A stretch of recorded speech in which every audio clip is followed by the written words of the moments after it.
உணவு ஒரு தட்டில் எடுக்கிறோம்னா ஒரு 60% 70% வந்து புரோட்டீன் ஃபுட்டாகவும் ஃப்ரூட்ஸாகவும் இருக்கணும். நம்ம பல பேர் பார்த்தீங்கன்னா இங்கே இருக்க பெண்கள்லாம் ஒரு 55 வயசுல இருக்காங்கன்னா கிட்டத்தட்ட 3,75,000 தோசை சுட்டுருப்பாங்க. தினம் சுட்டு காலையில் 15 தோசை, ராத்திரி 15 தோசை, ஞாயிற்றுக்கிழமை ஆனால் இவ்வளோ பெரிய குண்டால தோசைமா வரைச்சி ஃப்ரிட்ஜுக்குள்ளே வச்சுட்டு காலையிலையும் சாயந்தரமும் இட்லி தோசை மாற்றி வேணாம்.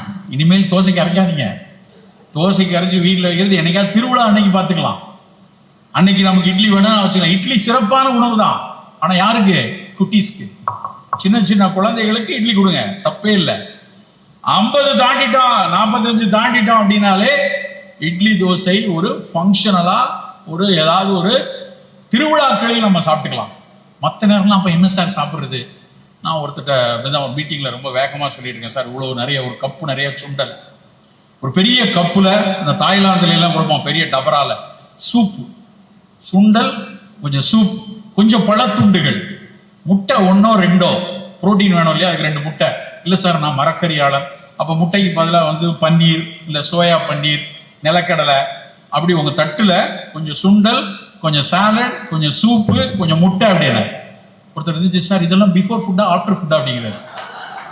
டாக்டர்னாலே இப்படி கேள்வி கேட்கணும்னா, டே இதுதான்டா ஃபுட்டு, இது மட்டுமே சாப்பிடணும், அப்போ பசிக்குமே. மனசுல இந்த சோத்தை பார்த்து அரிசியை இட்லியை பார்த்து அதை சாப்பிடலைன்னா பசிக்கும்னு மனம் நினைக்குது. நமக்கு சின்ன பிள்ளையில என்ன சொல்லி கொடுத்துருக்காங்கன்னா, வயிறு முட்டை சாப்பிடு. வயிறு முட்டைல சாப்பிடவே கூடாது, பசிக்குதான், பசித்து புசி. பசி இல்லைன்னா சாப்பிடாதேங்கிறான். அப்போ பசித்து புசிக்கும் போது கொஞ்சம் உணவு இருந்தால் போதும்.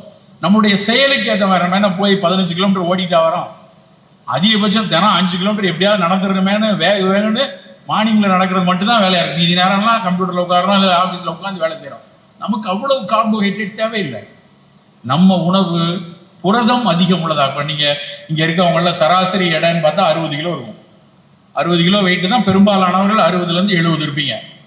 அப்போ 60லேருந்து 70 கிலோ எடை உள்ளவர்களுக்கு 60 கிராம் புரோட்டீன் வேணும். 1 கிலோவுக்கு 1 கிராம் மனசில் கணக்கு வச்சுக்கோங்க. அப்போ நம்ம அவ்வளோ புரோட்டீன் எடுக்கிறோமா? இல்லை. ஆனால் புரோட்டீன் தான் இம்யூன் பில்டர்ஸ், நமக்கு எதிர்ப்பாற்றல் கொடுக்கிறது. புற்றுநோய் வராமல் தடுக்கணும், சர்க்கரையினால் பிற நோய்கள் வரக்கூடாது, எல்லா இம்யூன் சிஸ்டமும் புரோட்டீனை டிபெண்ட் பண்ணியிருக்கு. அப்போ அந்த புரோட்டீனை மிகச்சிறப்பாக எடுக்கணும்னா நீங்கள் முட்டையோ சோயாவோ இந்த மாதிரி எடுத்துக்கணும். தயவு செய்து இட்லி தோசை பூரி பொங்கல்ங்கிற விஷயம்லாம் ஒரு சிறப்பு உணவுகளாக என்னைக்காவது ஹோட்டலில் போய் குடும்பத்தோட மகிழ்ந்து சாப்பிட்றீங்களா, இல்லை ஏதோ ஒரு கல்யாண வீடா, அன்னைக்கு போய் சாப்பிட்டுக்கோங்க. மற்ற நேரங்களில் வீட்டில் சாப்பிடக்கூடிய விஷயமா இந்த மாதிரி உணவு இருக்கட்டும். மதிய உணவுன்னு எடுத்தோம்னா சோறை இப்படி குமிச்சு அது மேலே குழம்பு விட்டு கவனமா உருட்டி அதெல்லாம் வேணாம். உங்கள் வீட்டில் யாரெல்லாம் வீட்டில் வந்து இந்த அன்னக்கரண்டின்னு ஒன்று இருக்கும் இல்லையா, அந்த அன்னக்கரண்டி இருந்ததுன்னா தர்மபுரியில் எந்த பக்கம் கிழக்குன்னு பார்த்து அந்த பக்கமாக நின்று தலையை சுற்றி எரிஞ்சிருங்க. ஏன்னா அந்த அன்னக்கரண்டியை பார்த்தாலே எனக்கு இந்த பிடபிள்யூடி ஆஃபீஸில் பொக்லைன் எந்திரம் வச்சுருப்பாங்கல்ல, பாலமா அப்படி எடுத்து போடுறது, அது மாதிரியே எனக்கு தோணும். உலகத்திலேயே அவ்வளோ பெரிய கரண்டி நம்ம ஊரில் மட்டும்தாங்க இருக்கு. இவ்வளோ பெரிய அன்னக்கரண்டியை நான் எங்கேயும் பார்த்ததில்லை. அதில் வேற மறுசோறு சாப்பிடலையா நீங்கள்?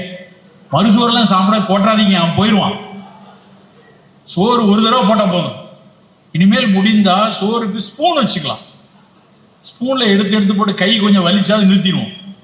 சோறு குறையா இருக்கணும். காய்கறி, கீரை, புலால் உணவு, மீனோ முட்டையோ மட்டனோ எது வேணாலும் எடுங்க, ஆனால் சோறு குறைவாக தான் எடுக்கணும்.